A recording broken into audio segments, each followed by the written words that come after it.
Bonjour et bienvenue dans Parole de druide, le podcast dédié au druidisme moderne. Je suis Christophe Rousseau, toujours très heureux de vous accueillir en compagnie de ma druidesse préférée, alias Joël. Salut Joël, comment Mmh. vas-tu ce matin? Je vais super bien. J'adore, cette énergie, qui nous réveille gentiment et mais gentiment, j'ai dit. Et voilà, ouais. Ben, on a eu les quelques oiseaux qui chantaient ce matin, j'aime beaucoup ça. Donc voilà. Oui, je vais très bien. Et toi, Christophe, comment vas-tu aujourd'hui? Alors, très bien, après une... Alors, on va parler d'un sujet aujourd'hui qui n'est pas en relation avec le temps actuel où on enregistre, mais nous, on va s'imaginer qu'on est dans de ce moment, puisqu'on va vous parler du printemps. Donc, on ne veut pas dire que ce soit le printemps juste en ce moment-là, aujourd'hui, Mmh. mais c'est pas grave. Donc nous, on va faire cet effort d'imaginer, quand vous allez nous écouter, on espère que ce sera un climat plus printanier.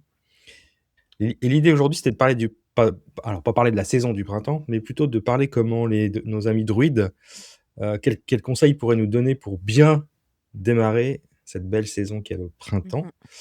Et quoi de mieux que de discuter avec une druidesse, du coup, pour écouter ces bons conseils. On va être pratique aujourd'hui un petit peu, c'est des choses qu'on pourra faire, tous ensemble, dans cette belle saison du printemps, mais plutôt de parler comment nos amis druides, quels conseils pourraient nous donner pour bien démarrer cette belle saison qu'est le Mmh printemps. mh.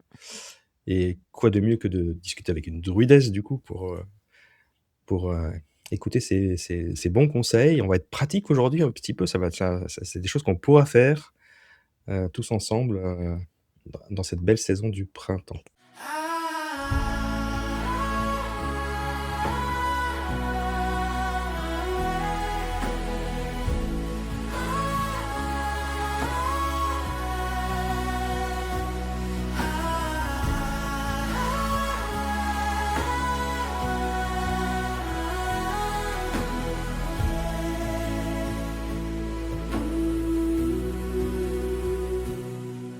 Bienvenue à Parole de druide, le podcast où la sagesse ancienne rencontre le monde moderne.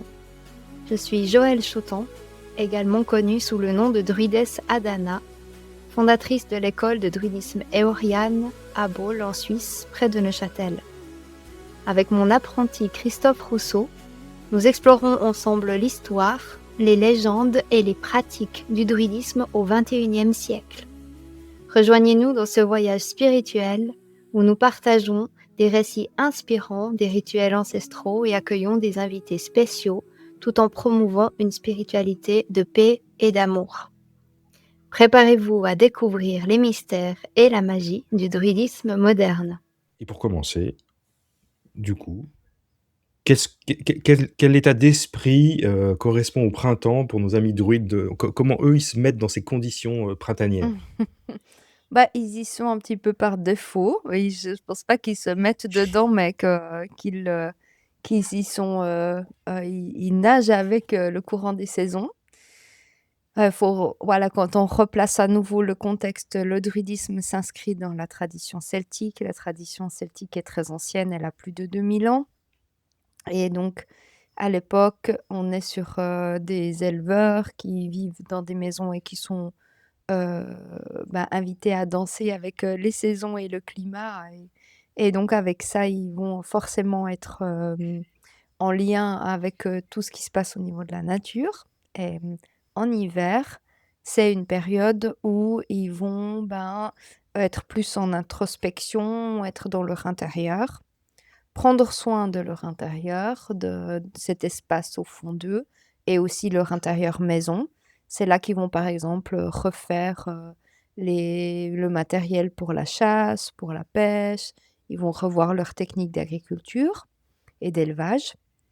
Parce que simplement ils auront le temps pour, réfléchir à ces questions et puis, ils vont aussi prendre ce temps, en se nourrissant de ce qu'ils ont sous la main, qu'ils ont récolté pendant le reste de l'année et qu'ils ont, si tout va bien, réussi à mettre dans de la garde.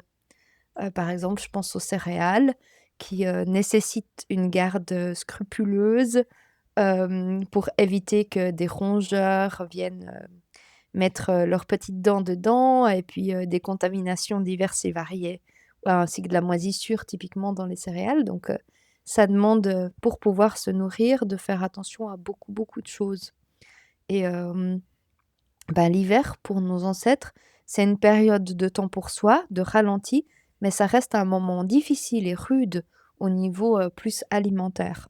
Mmh. Donc ben, voilà, on va se nourrir de ce qu'on a sous la main. Ça va être souvent une alimentation qui va être plus riche et plus grasse parce que le corps, il a besoin d'avoir, de la nourriture un peu plus calorique pour, nourrir le corps et puis faire face au froid. Parce que quand il fait froid, le corps va, ben, solliciter beaucoup plus de calories et donc il va falloir, mettre du carburant dans l'organisme dans une période où il y en a moins. Mais fort heureusement, les graisses se gardent bien. Donc on va se nourrir de graisse animale, on va se nourrir de céréales qui sont aussi riches en glucides. Et donc toute cette alimentation-là, qui est beaucoup moins riche qui est beaucoup plus riche, mais qui en même temps n'est pas typiquement, des herbes et des plantes qu'on peut trouver, qui nous mettent voilà, qui sont une alimentation plus associée au mouvement.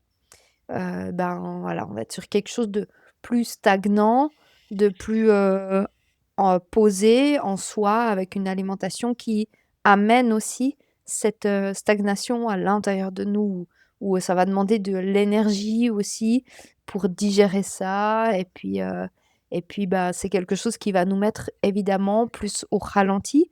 Donc si tu observes un petit peu, tout va ensemble. Il y a besoin de ralenti, on est dans le ralenti parce que le climat extérieur le demande, on va être plus à l'intérieur et on mange une alimentation qui nous met plus dans le ralenti aussi, avec quelque chose qui va demander plus de temps à digérer et puis, qui est plus calorique. Donc, voilà un petit peu le climat de nos ancêtres. Donc faut imaginer que, ben, la stagnation amène la stagnation tant dans le métabolisme que dans l'habitation. Donc voilà un peu le contexte de l'hiver dans le druidisme. Alors je ne sais pas toi Christophe, est-ce que dans ta vie de tous les jours, en tant que padawan, est-ce que tu vas, vivre ou ressentir ces stagnations pendant l'hiver? Ou est-ce que la société actuelle telle qu'elle te la propose, est-ce qu'elle, heu, est-ce qu'elle Mmh. t'évite ce sentiment-là? Alors c'est une bonne question, c'est juste pendant des années, j'étais pas du tout sensible à ce genre de choses et je pense que je me laissais plutôt entraîner par, notre mode de vie occidental. C'est-à-dire que, bon déjà, moi j'ai un travail, salarié qui fait que je me lève le matin, je vais au travail, je rentre le soir, donc là, le rythme hiver, été, printemps, enfin ça change rien à part les vacances Mmh. et puis on a cette saison la saison d'hiver qui appelle, quand on est proche des montagnes comme nous, à aller skier, à aller faire plein d'activités, à l'extérieur, ce qui est une bonne chose, mais c'est pas des activités de repos. C'est assez speed, hein, le ski alpin, c'est donc pendant des années, j'ai plutôt été comme ça et j'avoue que cette année je sais pas alors je sais pas pourquoi si cette année, si c'est plus parce que mon côté druide se développe, mais alors vraiment j'ai eu cette envie, ce besoin de rester à l'intérieur, de prendre du temps pour moi, de faire des feux de cheminée, de cocooner comme on dit, d'être plus en mode ours, donc je suis un peu moins sorti, j'avoue. J'ai un peu plus ralenti et suivi ce rythme-là et ça s'est pas fait, de manière consciente, donc c'est assez, voilà, c'est comme ça, je le constate, hein. Mais ça me va bien, je trouve. Je trouve que je sais pas si c'est le fait d'en parler depuis un moment avec vous et avec toi, le moment de cet hiver où je me suis plus recentré sur moi et plus pris du temps à l'intérieur et avec des temps plus longs et lents. Je continue de travailler parce que bon ça j'ai pas le choix, mais bon voilà, c'est mon rythme de vie s'est ralenti cet hiver, en effet, j'avoue. Et puis au niveau de ton métabolisme et de ton alimentation, est-ce que tu remarques que tu vas manger différemment en hiver qu'en été? Alors oui, clairement, alors je pense qu'en plus on est dans des régions où on on a des spécialités, fromagères, n'est-ce pas? La fondue, la raclette, Quand pas en été, on est c'est d'accord. C'est quand même des trucs qu'on aime bien en hiver, du bon gras, bien costaud, donc oui, oui, oui et puis c'est alors clairement, mais ça a toujours été pour moi, je sais pas si pour vous qui nous écoutez, c'est le cas, mais moi, c'est clairement, dès que le printemps arrive et qu'il fait beau, j'ai envie de salade, j'ai envie de légumes, frais, de fruits. L'hiver, beaucoup moins, je mange beaucoup je dois me forcer à manger des légumes, c'est plus compliqué, où on mange ces légumes d'hiver, hein, les courges, les choses comme ça, les potirons Qui sont riches et en puis en sucre. effet les Mmh. ouais, donc on est plus, puis maintenant je fais un peu plus attention à manger, je pense que toi aussi, les aliments de saison locaux Mmh. et qu'on arrête d'acheter des tomates en hiver ou des concombres que je vois encore dans les étals, voire des fraises, parce que Il y en ça me fait tomber par terre. Ouais. On est Heu, on est mi-février pour tout vous dire, il y a déjà des fraises. ouais, ouais, je trouve ça horrible, en fait, Mmh mh. horrible. Donc ça, vraiment, ça, maintenant, je prends soin de faire attention à ça, mais je sens que j'ai pas envie de manger de salade en ce moment ou on va parler des salades de printemps, qu'on mange dans la région et puis, non, ça me fait pas envie. Par contre, c'est vrai que quand le beau temps arrive, on a envie de ça. Mmh. Ouais. Mais tu vois, ça, c'est vraiment notre corps qui nous délivre encore ces messages, ces réflexes de faut s'imaginer que nos cellules, elles sont encore imprégnées de 2000 ans de tradition et puis que, ben, c'est récent, c'est ces 50 dernières années qu'on a, ce disons que cette vie, qui est presque beaucoup plus lisse sur l'année, mais même si j'observe mes grands-parents, mon grand-père est né dans les années 1920, bon il est décédé maintenant, mais lui et ma grand-mère, ils vivaient encore, en lien avec les saisons et ils prenaient ce temps en hiver, heu, pour, heu, pour beaucoup plus de temps pour eux ou, voilà, enfin et ils allaient se nourrir complètement différemment de l'hiver et de l'été. Je me souviens encore de leur potage, de leurs recettes, Mmh. enfin j'ai vraiment vécu la cuisine traditionnelle suisse, et et c'est c'est vraiment, quelque chose qui s'est perdu en l'espace d'une cinquantaine d'années, même pas en fait, parce que moi quand j'étais petite, là j'ai 44 ans, quand j'étais petite jusqu'à mes 10-15 ans, je le vivais encore en fait, donc même encore enfin c'est très récent, parce qu'on a comme on s'est éloigné très rapidement de cette façon de vivre, l'année, donc faut s'imaginer que nos cellules, elles s'en souviennent et elles sont encore dans ce mood-là, donc elles vont encore fonctionner de cette façon-là. Ce qui est normal qu'on ait des envies et des besoins qui correspondent à une habitude métabolique, qu'on a, depuis des milliers d'années, qui va pas changer comme ça. Mais peut-être que d'ici des centaines d'années, le corps aura des besoins beaucoup plus lisses à l'année, je sais pas du tout et pas ce besoin Mmh. de sucre et de gras en hiver. Enfin, c'est je sais pas, c'est pour moi, c'est le temps des potées, des plats qui cuisinent longtemps sur le feu de bois, Ouais. c'est le temps des plats réconfortants, du truc, ouais, vous voyez, ces soupes, très riches, ces potées très riches. Enfin, voilà, c'est je trouve que c'est des choses qui viennent instinctivement dans les envies. Les macaronis du chalet là, les Alpenmacaronen. C'est le truc suisse allemand. Non, c'est vraiment trop bon, c'est les macaronis avec, bon moi je suis végétarienne, mais je m'en souviens bien, beaucoup d'oignons, beaucoup de lard et beaucoup de fromage et quand on les mange, il y a le cœur qui s'accélère tellement c'est gras et après tu es couché pendant 3 heures parce que tu peux plus en C'est avoir. ça. Sauf que ce jour-là, c'est dans la buvette au milieu des pistes de ski que tu manges ce truc. Heureusement, il y a le vin chaud pour rattraper le tout. Enfin Ouais. voilà. C'est c'est le, c'est l'hiver quoi. Enfin voilà, c'est l'hiver. On est dedans, on y est encore, mais comme je te disais, les oiseaux se sont mis à chanter depuis quelques jours. Donc on sent l'appel du printemps et c'est le thème d'aujourd'hui. Donc après toutes ces stagnations, ces ces alimentations bien grasses avec un métabolisme en stagnation qui est à moitié amorphe, couché sur un canapé. Une maison qui a aussi, eu son temps d'intérieur et qui a rassemblé les gens autour du feu, du foyer central et qui a été, largement habité avec, diverses et une, occupations intérieures eh bien, il y a l'appel du renouveau avec le printemps qui arrive et le printemps pour toi, Christophe, comment tu le sens, arriver?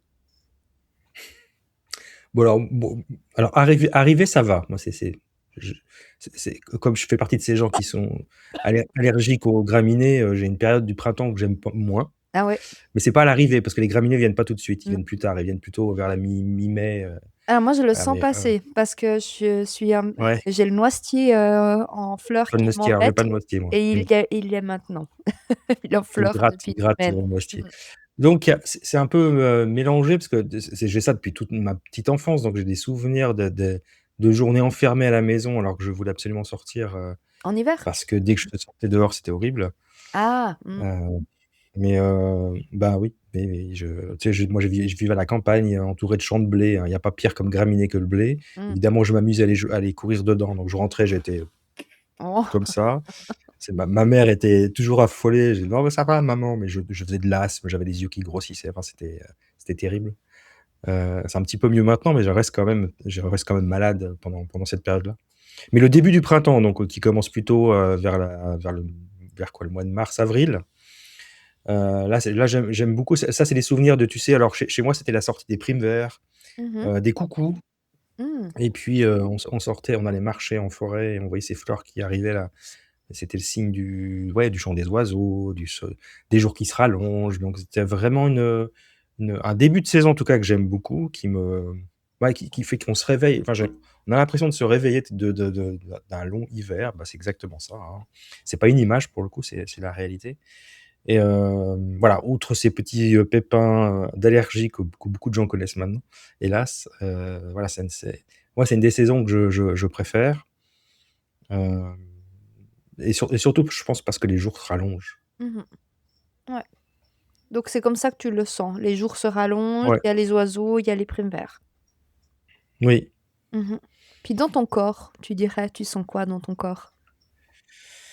Hem, alors c'est vrai qu'il y a plus un besoin d'aller dehors. Mmh mh. Il y a un vrai besoin, c'est rigolo. Autant l'hiver, faut se forcer, alors c'est agréable d'aller à la neige, hein, on peut pas je vais pas me plaindre, on a les montagnes à côté, c'est très sympa. Mais quand on va, même marcher en forêt ou en raquette, ou en ski de fond, en hiver, il y a un côté endormi de la nature qui fait que ça donne pas cette même énergie, je trouve, hein. Le printemps, vraiment, dès qu'on va en forêt, on sent on sent la montée de la sève. Je sais pas si vous c'est un peu une image que je pourrais avoir, mais on sent que les arbres sont en train de reprendre vie et ça donne une énergie quand même différente, je trouve et il faut pas j'ai l'impression qu'il me faut pas longtemps de temps dehors pour me redonner cette belle énergie, cette envie de faire des choses, ça donne envie d'agir, en fait, de se mettre dans l'action de choses. Mmh mh. Mmh mh. Ça peut être physique comme ça peut être intellectuel, peu importe, mais Ouais, ça puis donne une énergie, ouais. tu parlais aussi de cet élan, à manger des choses plus vertes. Ouais, Mmh mh. ouais, moi j'aime beaucoup les salades, hein, j'aime beaucoup la verdure, mais c'est vrai que l'hiver, c'est compliqué, puis c'est pas la saison, donc du coup, à part des endives, en salade, c'est quand même pas la période où on mange des salades et puis on a nos fameuses, salades alors en bon suisse, je vais dire de dents de lion, alors pour les Français, ils vont rien comprendre, donc du pissenlit, Mmh mh. une bonne salade de Kramia, pissenlit ça avec, s'appelle aussi le kramia, non? ouais, Mmh mh. alors moi je connais le nom pissenlit, mais moi je me rappelle quand on était enfant, on allait ramasser enfin dans les champs avec ma mère, Mmh mh. on allait ramasser les dents de lion et puis on faisait des salades. Alors nous on faisait avec les œufs durs, il y en a qui font avec les lardons aussi ou les 2. Mmh mh. Moi comme toi, je suis maintenant végétarien, donc je mange plus les lardons, mais ça reste quand même des salades, tu sais le repas du soir. Hem, Nous on mangeait aussi alors ça se fait plus du tout je pense, hein, même dans ma région natale, moi je viens de la Sarthe. C'est des espèces de soupes froides avec du lait, et du pain trempé dedans. C'est Mmh c'est mh. très, très très très pour le soir, c'est très léger, très bon. Du lait de la ferme et ouais, on mangeait quand même on a quand même cette envie de manger plus léger, Mmh mh. en particulier le soir, je trouve. Le midi, c'est peut-être moins enfin, c'était peut-être différent pour moi parce que moi j'ai mon rythme de travail qui fait que, quelle que soit la saison, le midi, je mange, voilà, au travail, à la cantine et puis alors c'est peut-être plus ambiance salade aussi le midi, mais plus consistante, on va dire. Mais le soir, j'ai l'impression qu'on a besoin de plus de légèreté et de choses froides Ouais, ça et revient un petit fraîches. peu, on supporte le froid, hein. Ouais, Et on voit aussi que le corps avec, l'hiver, bah, en fait, il a accumulé beaucoup de terre et beaucoup d'eau parce qu'il y a de l'humidité, on a un manque de soleil et donc voilà, il a accumulé beaucoup d'énergie un petit peu stagnante et il a besoin de le mettre en mouvement avec l'air et le feu, qui sont des énergies plus associées à avec, enfin des éléments plus associés au printemps et ben, voilà, bah, je me demande aussi, vous qui nous écoutez ou qui nous regardez, comment est-ce que vous sentez le printemps à l'intérieur de vous? Et je vous invite vraiment à écouter comment il a émergé, s'il a déjà émergé. Je ne sais pas exactement quand sortira cet épisode, donc peut-être qu'il aura déjà émergé à l'extérieur, peut-être pas encore. Alors, je vous invite vraiment à écouter vraiment en vous comment vous sentez le printemps arriver. Parce que chaque être vivant sent le printemps arriver, les arbres, les plantes, nous-mêmes.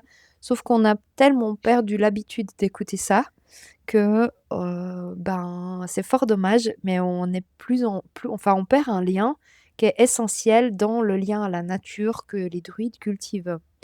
Et je vous invite vraiment à voilà, comment vous sentez le printemps arriver en vous? Par des envies, des choses que vous avez envie de faire, que vous dites: «Ah tiens, tiens, tout d'un coup, j'ai cet élan». Alors qu'à l'extérieur, c'est pas encore vraiment là, mais ça commence à se réveiller. Ou voilà, dans l'alimentaire, ou dans les attitudes, rangement de maison et autres. Comment vous sentez le printemps arriver? Peut-être aussi dans les chants des oiseaux qui commencent à venir, ça vous fait des tilt, une envie de plus aller sur l'extérieur. Voilà, je vous invite à penser à ça pour vous préparer dans ce cycle à suivre le flot et à pouvoir, danser avec les saisons en étant à l'écoute dans votre champ intérieur de ce que la saison extérieure et le climat complet, génèrent à l'intérieur de vous. C'est cette danse vraiment dans le druidisme qu'on essaie d'unifier entre l'extérieur et l'intérieur et et bien, ben, voilà, comme tu le disais, au printemps, le conseil du druide, et bah, il se baserait sur, 3 espaces à prendre soin. On est de nouveau dans le triple, tu connais bien ça, Christophe, avec le temps. Le premier espace, c'est soi. Le deuxième espace, ça va être la maison et le troisième espace, ça sera le clan. Mais on va commencer par soi. Et puis, tu as déjà un petit peu parlé de cet élan que tu as au printemps et de cette culture que vous aviez dans la famille d'aller récolter les dandelions, le cramia, les pissenlits pissenlit. les pissenlits qui, poussent au printemps. Alors, il faut savoir que la nature étant bien faite, les plantes qui poussent au printemps, ont souvent, très souvent, des vertus détoxifiantes pour l'organisme. Et donc, de manière générale, quand on se nourrit de plantes au printemps, c'est souvent des plantes qui vont agir exactement où il faut aller nettoyer le corps. Et là, typiquement, on est dans un nettoyage du foie qui a eu des stagnations à cause d'une alimentation trop riche pendant tout l'hiver. Raclette, fondue, macaroni du chalet et j'en passe. Sans C'est ça. parler de la débauche de Noël et du 1er janvier. Ah ouais, oh Regardez, là. on n'en parle même pas. Donc, après tout ça, eh bien, le foie aura besoin d'un bon nettoyage et c'est là que les plantes détoxifiantes viennent à nous. Donc on va aller sur des plantes assez soufrées, ben, typiquement, on a l'ail des ours aussi qui fait partie des plantes soufrées, qui nous permettent de nettoyer le corps en entier des toxines accumulées. Donc l'ail des ours, à ne pas confondre avec, le muguet que vous allez cueillir, en sachant exactement ce que vous cueillez évidemment, toujours et encore. Soyez vigilants dans vos cueillettes d'être très au clair avec les plantes quand vous allez en cueillette sur ce que vous cueillez exactement. Hem Eh bien, l'ail des ours, c'est vraiment une grande, grande plante détox qu'on utilise à toutes les sauces et c'est le cas de le dire au printemps. En tout cas, nous, on en fait une très large consommation. C'est vraiment mon corps, il attend ça, il se réjouit de ça et là, je vois qu'il est, presque, on va comment on dit? Impatient, voilà, de ce moment-là, en fait, parce qu'on a eu 2 jours de beau. Faut savoir qu'il pleut depuis 2 semaines. Donc Ouais, on c'est a terrible. ouais, voilà, donc ça vous met un peu dans le contexte. Je pense que vous vous souvenez, de quelle période on parle, vous qui nous écoutez un peu plus tard. Mais dans ces 2 semaines de pluie, puis là, je pense que c'est même encore fini, on a eu chaque fois un jour au moins de beau au milieu, histoire de remettre un peu de soleil dans nos humidités intérieures. Hem, D'ailleurs, petite anecdote, j'ai une amie qui m'a proposé d'aller faire un hammam. Tout mon corps, il a fait: «Ah non, l'humidité, on a donné, c'est non». C'est pas Donc la saison. ah non. Donc donc voilà, le cette, ce besoin de soleil et de renouveau, le corps là, il s'impatiente et puis quand il a vu le soleil, il s'est dit: «Aïe des ours!» Mais non, faut attendre encore un mois et je laisse il Ouais. doit encore un peu attendre. Mais oui, l'ail des ours, c'est quelque chose qu'on va cuisiner en pesto, en soupe, du plein de choses. Moi, je fais aussi, je le mets, bah, voilà, sur les pâtes, je fais de la soupe, je fais des pains avec l'ail des ours dessus. Je vais en garder, congeler pour le garder pour le reste de l'année pour pouvoir, le cuisiner plus tard. Je le fais pas sécher parce qu'il perd un peu toutes ses saveurs en le séchant. Mais, voilà, l'ail des ours, on le consomme vraiment très largement, pendant bien 1 à 2 mois, ici à la maison. Et puis je sens que mon corps, il se nettoie à travers ça et puis, ben, bien sûr, on va les récolter, les dents-de-lion, encore jeunes, quand c'est des petites, corolles au sol, avant qu'ils viennent en fleurs et en bouton. Vous les récoltez à ce moment-là, vous les rincez bien. Ça prend du temps, c'est de la patience. C'est un peu un mix entre l'hiver et le printemps, le dent-de-lion. Parce que ça prend Ouais. tellement de temps à nettoyer qu'on est à l'intérieur pendant longtemps pour pour faire une petite salade et on va les mélanger avec de l'œuf et l'œuf, bien sûr, symbolise aussi le printemps. L'œuf, il va amener plein de protéines qui vont être nécessaires pour se remettre en mouvement après une période d'hiver qui parfois est un petit peu carencée.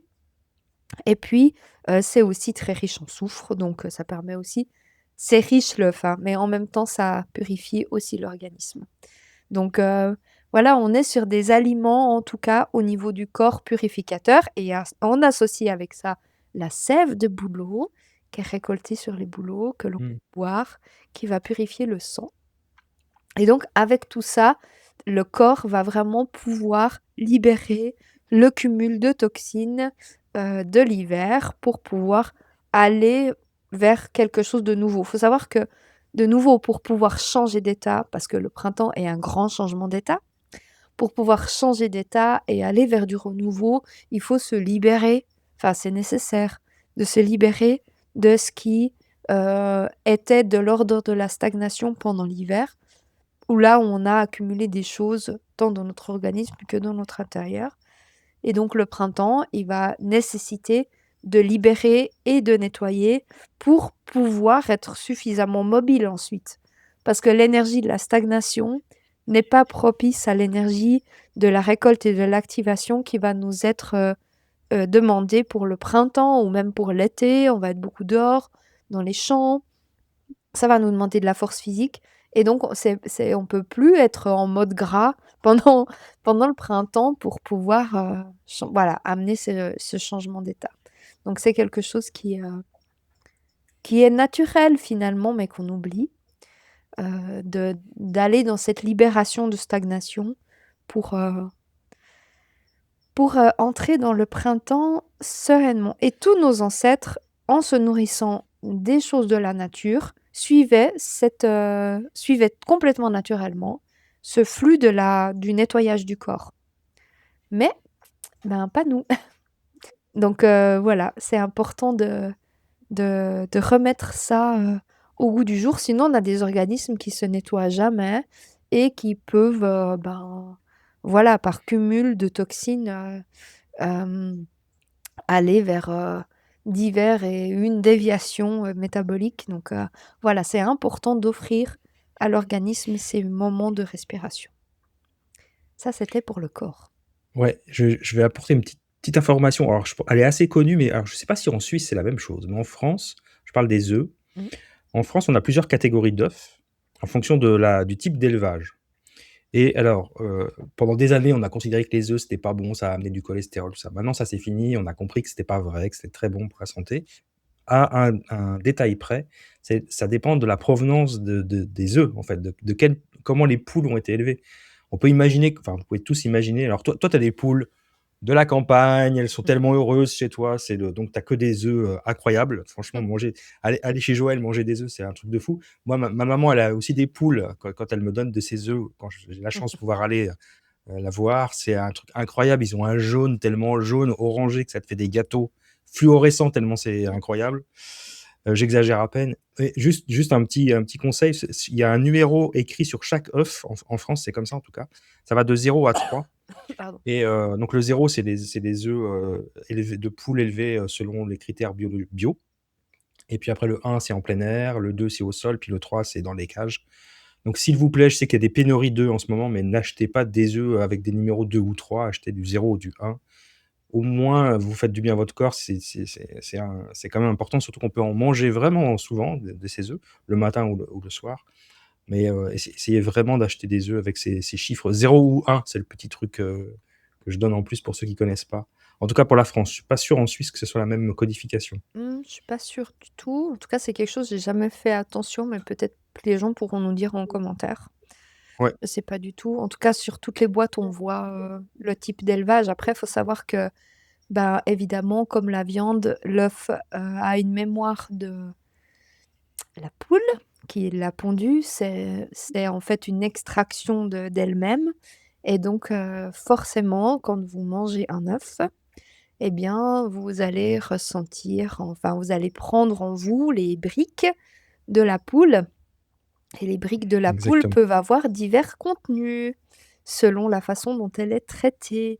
Donc voilà, si en vous, vous avez, déjà quelques impressions personnelles, d'être freiné dans votre vie, que peut-être il y a des gens qui, ont l'impression que les autres sont pas toujours bienveillants avec eux, que parfois, ben, vous avez l'impression d'être un peu emprisonné dans vos propres vies, puis qu'en plus, par-dessus, c'est peut-être une petite goutte dans le système, mais ça en rajoute une petite goutte.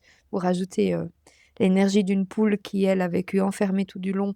Je comprends bien, des fois, c'est des histoires d'économie, mais ce genre d'élevage devrait être interdit. Voilà, ça, c'est mon point Ouais, de vue.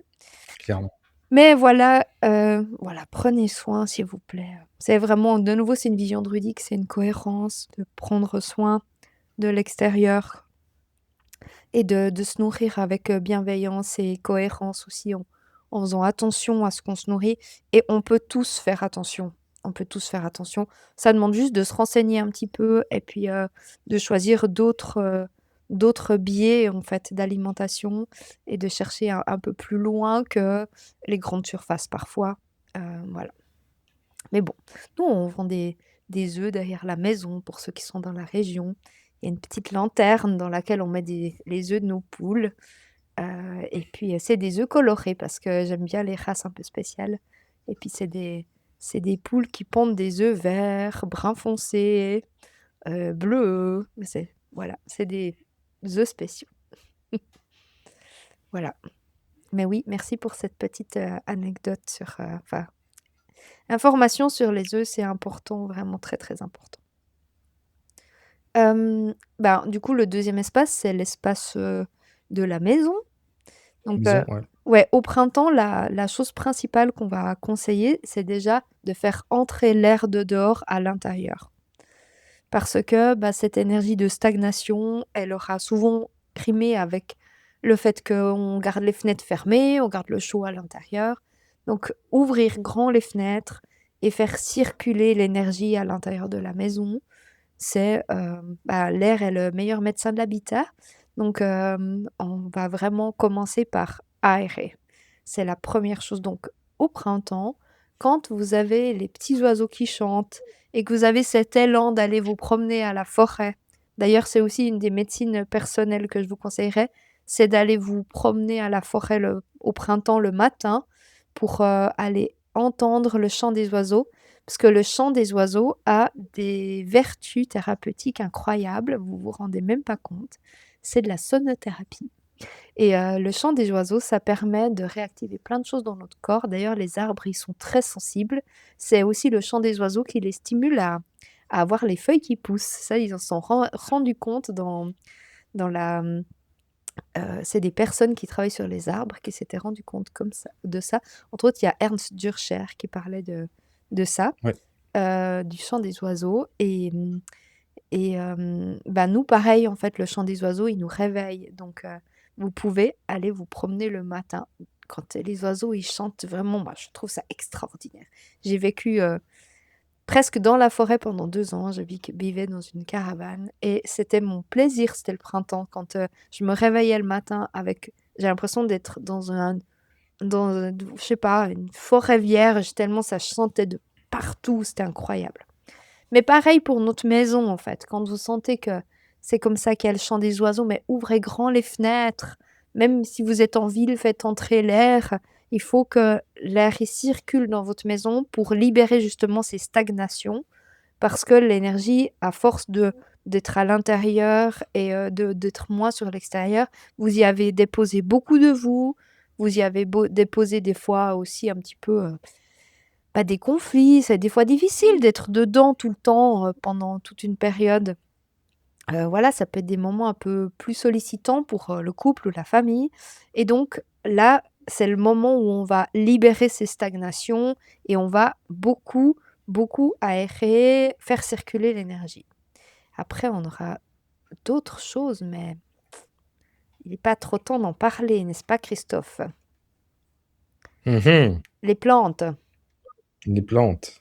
Les plantes à brûler, qui est un sujet qu'on va aborder plus tard. La semaine prochaine, Mmh et normalement. ouais, voilà, la semaine prochaine, vous aurez le sujet des plantes à brûler dans le druidisme pour purifier les lieux, mais on va pas en parler exprès aujourd'hui. On va C'est même ça, on fait le teasing. voilà, exactement. Donc dans la purification d'espace, il y a pour aujourd'hui, c'est ouvrir les fenêtres. Donc si vous êtes déjà au printemps, ouvrez grand vos fenêtres pour aérer pendant une semaine, puis vous aurez les astuces pour la semaine prochaine. Voilà, c'est comme dans les épisodes, va falloir attendre. Hem, c'est, c'est quelque chose d'important que nos ancêtres faisaient aussi, les fameux nettoyages du printemps, où ils allaient laver tous les draps. Parce qu'évidemment, c'est pas agréable d'aller faire la lessive au lavoir en hiver. Donc, imaginez-vous l'état des draps après un hiver complet, heu, à dormir dedans. Bon, ils les lavaient déjà pas très souvent leurs draps à l'époque. Mais voilà, c'est important de faire ces gros nettoyages de la maison au printemps. Et puis, je sais pas toi Christophe, est-ce que tu as des choses que tu fais dans ta maison au printemps ou que tu aurais comme ça cet élan intuitif de faire au printemps? Ou c'est plus pour toi en tant que personne que tu vas faire tes nettoyages Ouais, au printemps? moi à la maison, je suis pas certain. Je réfléchis à part en effet aérer plus, alors je le fais l'hiver parce qu'il faut tuer les virus et que je sais qu'il faut, voilà, c'est une habitude que j'ai pris depuis longtemps, et le printemps, c'est plus évident, enfin, c'est où le printemps, les fenêtres s'ou les portes-fenêtres, commencent à s'ouvrir, très longtemps dans la journée, ce qui fait très plaisir à mes chats qui, du coup, peuvent, rentrer et sortir comme ils veulent parce qu'évidemment, je suis portier à chat, je sais pas toi, mais moi, je suis portier à chat chez moi. Portier pour chat, pardon. Pardon. Et mais alors bonne question, qu'est-ce que je fais dans ma maison? Ouais, un peu de rangement, oui. On va faire un peu de tri, on va peut-être aller jeter des on va aller amener des choses à la déchetterie, vider un peu des encombrants qu'on a pu garder pendant l'hiver ou des choses comme ça. Mais peu enfin un petit peu, mais c'est pas la grosse, révolution, ouais, un peu de nettoyage de printemps, ça reste quand même quelque chose que je trouve qui est, il y a un côté symbolique derrière, hein, de se débarrasser aussi de choses qui encombrent, je Mmh. trouve, Maintenant que j'y réfléchis, c'est quand même, il y a un côté symbolique. Heu, non, je le re alors la maison, c'est moins un sujet, pour moi, en tout cas, par rapport à ça. Je pense, pour d'autres personnes, c'est le cas. En tout cas, je pense que c'est bien, pour ceux et celles qui ressentent le besoin, ce fameux nettoyage de printemps, puis d'aérer et comme tu dis, après les plantes à fumer les plantes à brûler, pardon. On fume pas les plantes, s'il vous plaît. Je non, non, là, c'est pas le sujet. C'est pas le sujet de la semaine prochaine, hein, si C'est pas celui-là, non, non, voilà. voilà. Soyez pas On déçus. nettoie enfin, moi, j'ai une cheminée, donc on nettoie la cheminée, voilà, Mmh on fait le ramonage, on fait des choses comme ça, mh. pour la préparer pour plus tard, mais on fait propre certaines choses qu'on va plus utiliser, comme la cheminée pour ceux qui en ont. Je sais que tout le monde n'a pas une cheminée et heu et puis on va surtout, commencer à aller dans le jardin, Mmh. Bah oui. Mmh mh. commencer à tondre la pelouse, des choses comme ça. Mmh. Avec tout ce qui repousse, c'est clair. On a la bénédiction des graines qui est souvent autour d'Imbolc et puis, Mmh mh. ben, les premiers semis en février généralement, plutôt en serre pour pouvoir, avoir, des tomates dans une, période acceptable par la suite. Donc, Ouais. oui, on a 2-3 petites choses, comme ça. Donc ça, c'est pour l'espace et puis le troisième espace qu'on va prendre soit en printemps, bah, vu qu'on a passé beaucoup de temps à l'intérieur et qu'on a pris soin du clan intérieur, donc c'est-à-dire souvent c'est l'hiver, ça rime avec se réunir autour du foyer, raconter des histoires, voilà, tisser, faire la laine, toutes des choses qu'on a moins le temps de faire, le reste de l'année. Mais on est beaucoup, dans un clan restreint. On est surtout en famille ou dans la famille d'autrefois qui était des fois composée autrement que ce qu'on a l'habitude maintenant. Parce que voilà, bah, il y a des enfants qui étaient gardés par d'autres, enfin et cetera. Les familles, bah, il y avait aussi beaucoup de pertes, donc les familles, elles se réarrangeaient comme elles pouvaient. Mais au-delà de ça, du coup, au printemps, on va prendre soin des alliances. Tu te rappelles que Imbolc, c'est la fête de l'alliance, donc on va chercher à s'allier, mais au printemps, on va commencer à mettre en action ces alliances. Ça veut dire que, imaginez-vous, enfin, souvenez-vous que dans le druidisme, dans la tradition celtique au sens large, le clan est vraiment quelque chose d'extrêmement important et en fait, on va penser au clan parfois avant soi, tout en sachant qu'on cultive notre propre art, donc on pense aussi à soi. Mais penser au clan, c'est extrêmement important parce que c'est la cellule du clan qui permet à tous de survivre. Et donc, au sein du clan, dans le haut printemps, on va réfléchir et on va discuter de qui fait quoi.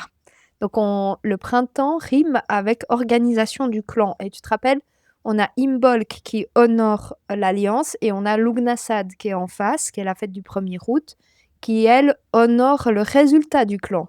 Mais ce résultat du clan, les récoltes, l'abondance et cetera, ça tombe pas de nulle part, ça tombe d'une alliance forte faite à Imbolc le 1er février, autour du 1er février, qui est dans l'énergie de ce printemps émergent avec les premières personnages et les premières primaires, qui amène l'énergie du renouveau et donc c'est cette énergie-là le printemps. C'est, je fais alliance, je décide. Alors moi, cette année, je vais, semer l'épeautre, et ce que je te propose, c'est que toi, cette année, tu t'occupes plutôt de telle céréale, par exemple et cetera. Parce que de nouveau, c'est communautaire. Donc c'est pas, chacun qui va penser à sa propre pomme pour, le clan, enfin pour soi-même, pour ensuite le revendre au clan. C'est une énergie globale qui est tripartite, où on se rend des services mutuellement. Typiquement, le druide qui va faire des invocations pour que les éleveurs et les agriculteurs puissent ensuite avoir des bonnes récoltes et cetera et cetera et cetera. Donc on se rend des services pour que le clan fonctionne ensemble. Donc le printemps, c'est ça en fait, c'est la notion d'alliance et comment je fais alliance et comment est-ce que je me mets en lien avec les autres. Et ce thème-là, en fait, dans notre société, il est largement perdu. Parce que oh, il y a un papillon de nuit trop joli qui vient d'arriver, au moment où je parle de ça et c'est très symbolique parce que le papillon de nuit, il montre aussi les profondeurs et le gardien des espaces cachés. Mais c'est vrai que dans notre société, hem, la notion de clan, de faire équipe, bah, en fait, on est dans une société individualiste. Je sais pas si vous qui nous écoutez, si vous avez enfin, ce que vous en pensez. Mais en fait, chacun va œuvrer pour, soi en priorité, souvent. Ouais, Et œuvrer pour, la communauté, pour les autres, bah, en fait, ça s'est beaucoup perdu. Et donc quand je suis sûre que quand je vous parle de ça, c'est abstrait pour vous. Faire alliance avec les autres pour faire équipe. C'est abstrait, n'est-ce pas? C'est difficile de se dire: «Mais attends, concrètement, en fait, ça veut dire quoi ce dont Joël, elle parle?» Eh ben, ça veut dire de réfléchissez ne serait-ce que au niveau de votre famille proche. Votre famille proche, elle a peut-être besoin de quelque chose. Et typiquement, moi, cette réflexion, elle m'a poussée à commencer une formation de fasciathérapie parce que j'ai remarqué que dans mon clan, il manquait quelqu'un qui avait un toucher, physiologique. J'avais la dimension énergétique, mais dans mon clan, dans ma famille proche, il y avait personne qui avait les outils pour pouvoir, travailler sur le corps quand quelqu'un se coinçait le dos ou, se faisait mal quelque part physiquement.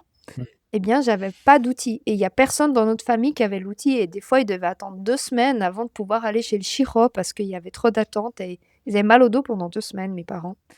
Et et donc cette volonté de réfléchir au clan et de trouver des alliances et des outils pour chacun, ça se fait maintenant au printemps, en fait. C'est là qu'on va activer cette réflexion. On l'a déjà eu dans l'hiver, mais c'est là qu'on va concrètement la mettre en mouvement. Donc je vous inviterai à réfléchir au printemps à qu'est-ce qui pourrait manquer dans votre clan et de réfléchir ensemble à ce que vous pourriez mettre en place pour, bah, favoriser, un clan sain. Par exemple, de se dire, ben, dans la famille, il y a personne qui, connaît suffisamment bien, je sais pas, la cuisine et c'est vrai qu'on mange tout le temps un peu la même chose. Est-ce qu'il y en a un parmi nous qui, aurait envie je sais pas, se prendre un cours de cuisine et puis de proposer d'amener, cette amélioration pour le clan? Et cetera, en fait. Et chacun va dire: «Ah bah, moi, en fait, ça m'intéresse d'augmenter mon art et de pouvoir, développer cet art-là, l'art de la cuisine». Et ça demande de la collaboration. Et je parle du clan, je parle de la famille, mais si vous vivez en communauté, vous voyez très bien ce dont je parle. C'est essentiel, en fait, à la communauté et c'est ça l'énergie du printemps. C'est aller vers l'extérieur pour faire équipe et bah, voilà, c'est vrai que des fois, on habite loin des uns des autres, on est on est parfois un peu seul et ça, je sais et si c'est votre cas, je suis vraiment désolée. Je sais que parfois c'est pas facile et c'est peut-être pas facile d'entendre ce dont je vous parle. Peut-être que vous dites: «Ouais, mais bon, pour moi, c'est pas possible». Mais je reste persuadée que c'est toujours possible, de trouver des gens avec qui faire équipe. Des gens, bah, ça nous demande de sortir de notre zone de confort et d'aller à la rencontre de l'autre. Et et parfois on a un peu peur parce qu'on a fait des mauvaises expériences, puis on n'a pas envie. Mais voilà, ça mmh. énergie du printemps, elle demande ça, en fait. Aller à la rencontre de l'autre et sortir de cet espace intérieur et voir qu'est-ce qu'on peut amener au clan et comment on pourrait l'améliorer pour que le clan aille mieux. Voilà, ça c'est pour la dimension, du clan. Je te remercie pour ça parce que c'est probablement la chose la plus difficile à notre époque, je Mmh suis mh. d'accord. Moi je le sais parce que enfin voilà, mes enfants ont quitté la maison donc je les vois encore assez souvent mais voilà, ils sont un peu plus loin. Et puis, on a quand même tendance à chacun rester chez soi et les comment dire? Les relations avec le voisinage, c'est pas toujours évident parce que, notre voisinage n'est pas forcément des gens qu'on a choisis, de loin pas. Ouais, Ça voilà, il faut aussi qu'on il y a ces envies, ces affinités et puis on sait très bien que c'est pas simple c'est des miroirs. et la famille quand elle est loin, en effet, donc c'est pas mais c'est pas anodin. Je pense qu'on peut chercher soit dans le voisinage, soit dans les cercles amicals aussi, hein, Mmh mh. si la ou cercle familial, voilà. En tout cas, c'est une bonne réflexion. J'avoue que je l'avais pas vu forcément sous cet angle et c'est pas quelque chose que je fais naturellement moi. Donc c'est une bonne, voilà, en tout cas, moi, ça m'amène à cette réflexion-là de qu'est-ce que moi je fais pour mon clan? Et ça pose la question de: «C'est quoi mon clan?» Ouais, c'est la première question. Ben oui, ouais. Parce que dans le druidisme, il y a pas de solitude. Alors la solitude, elle va être travaillée à l'intérieur. Ça, c'est essentiel sur la voie druidique de faire face à la solitude. Moi, j'y ai fait face, c'était vraiment un gros, gros, gros travail. Mais cette solitude, j'y ai fait face au sein du clan. C'était spécial, c'est vraiment, de me sentir seule en présence des autres, avec ce qui m'habite, en fait et de sentir que ce qui m'habite, je suis la seule à pouvoir l'expérimenter et cette solitude, j'y ai fait face au sein du clan, mais je suis toujours restée dans le clan. Ça m'arrive de partir 3 jours marcher dans la nature, ça fait partie de la voie druidique. Oui, seule, oui, mais cet espace, de solitude interne, il était vécu au sein du clan. On n'est pas dans la tradition druidique, on n'est pas à se dire: «Je vais aller, m'extraire en ermite, et vivre dans la nature tout seul dans la forêt, jusqu'à la fin de mes jours». Ça, c'est pas du tout l'esprit druidique. L'esprit druidique, il va être, au service du clan, en fait. Ou alors si on est ermite dans la forêt, on le fait pour le clan parce qu'en fait, nos prières et nos invocations vont servir au clan, en fait, où les gens viendront servir. Enfin bref. Mais c'est vraiment ça et cette notion de clan et ben, elle est vraiment à travailler dans le druidisme et c'est clair que ça pose la question: «C'est quoi mon clan?» Ouais et ça, c'est vraiment, l'énergie d'Imbolc, qu'on vient de la passer, hein, mais c'est cette question-là: «C'est quoi mon clan?» en fait. Ouais. C'est ça représente quoi pour vous, votre clan? Est-ce que ça représente votre famille, vos amis? En tout cas, un clan, c'est des gens avec qui on fait équipe, avec qui ensemble on est plus fort et on crée un groupe de personnes qui permettent ensemble de pouvoir avancer à travers les épreuves de la vie et de pouvoir les vivre et les transformer pour, devenir meilleurs. C'est ça un clan, c'est des gens sur qui on peut compter. Donc c'est pas forcément la famille, biologique, ça peut être, un cercle d'amis et c'est important à stabiliser cet espace de clan à l'intérieur de nous parce que ça nous rend plus solides aussi et Oui. ouais. Du coup, Christophe, toi, tu as une idée de qui est ton clan? Bah, non, je m'interroge là, c'est un peu compliqué.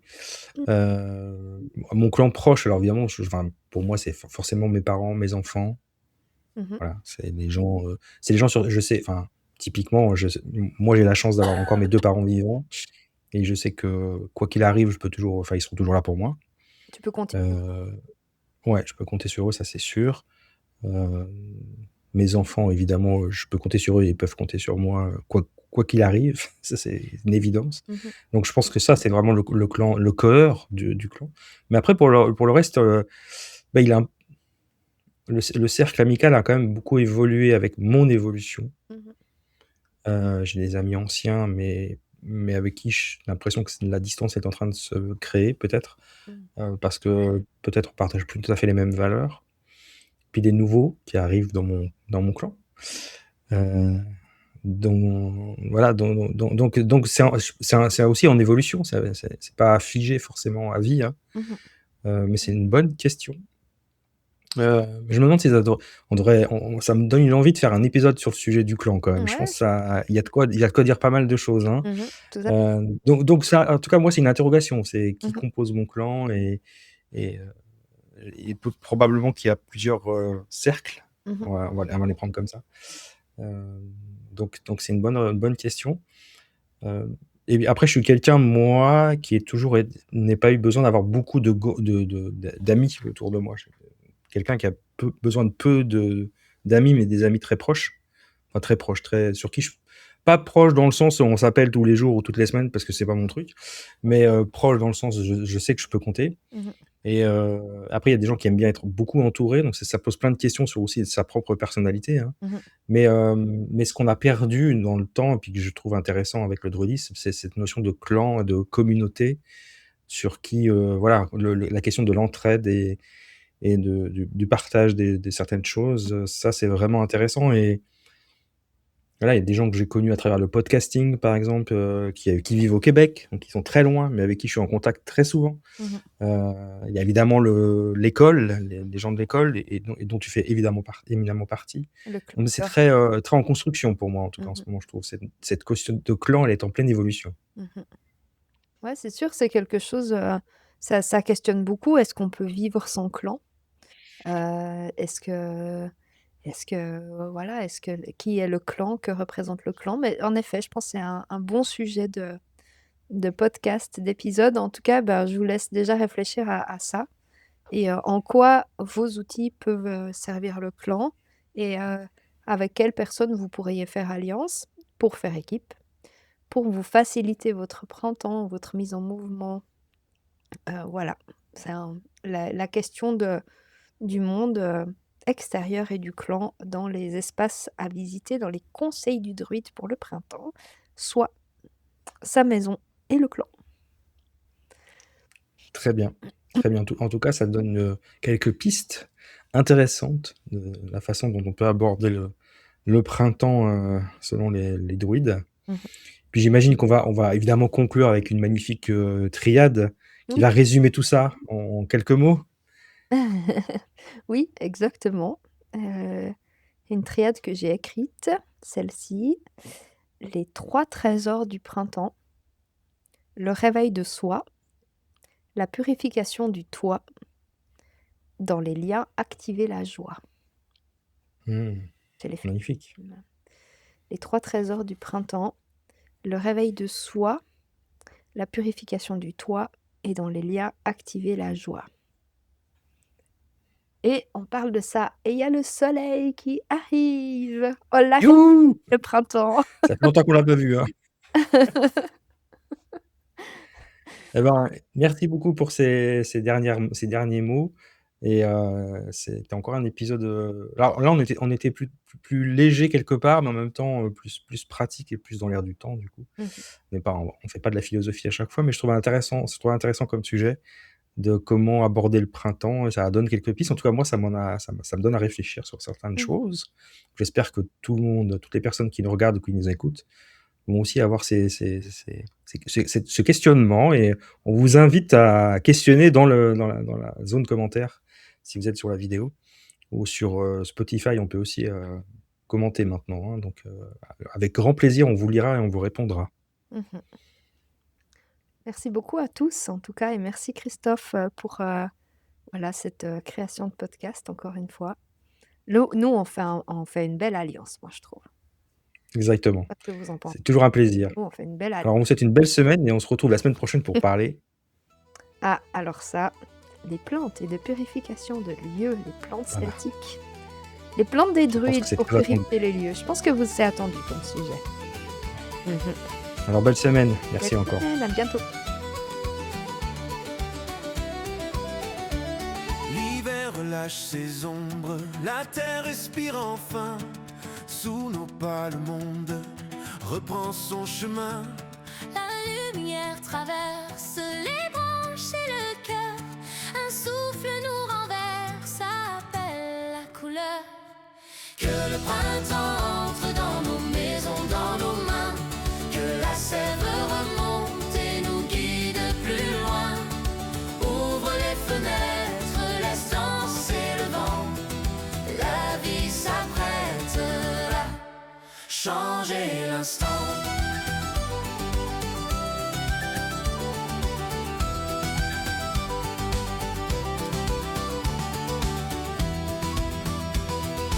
Les ours s'éveillent, le pissenlit revient. La forêt nous appelle à marcher plus loin. Rassemble ton clan, partage le feu. C'est le temps maintenant d'un pas courageux. Que le printemps entre dans nos maisons, dans nos mains. Que la sève remonte et nous guide plus loin. Ouvre les fenêtres, laisse danser le vent. La vie s'apprête à changer l'instant. La rivière se libère, brise la glace du temps. Chaque pas nous éclaire, nous pousse vers l'avant. Nos voix se rassemblent sous le ciel ouvert. Le monde nous ressemble quand le cœur s'éclaire. La graine devient force dans la lumière du jour. Nos élans s'accordent pour célébrer l'amour. Que le printemps entre dans nos maisons, dans nos mains. Que la sève remonte et nous guide plus loin. Ouvre grand les fenêtres, laisse éclater le vent. La vie nous traverse, puissante et vibrante. Que le printemps danse dans nos voix, dans nos pas. Que nos cœurs s'élancent plus haut que le froid. La terre nous appelle à vivre maintenant sous le ciel qui étincelle, libre et rayonnant, réveillonnant. Réveille-toi, Avance avec joie, le printemps est là, il marche avec toi. Réveille-toi, respire et crois, le vivant est là, il chante en toi.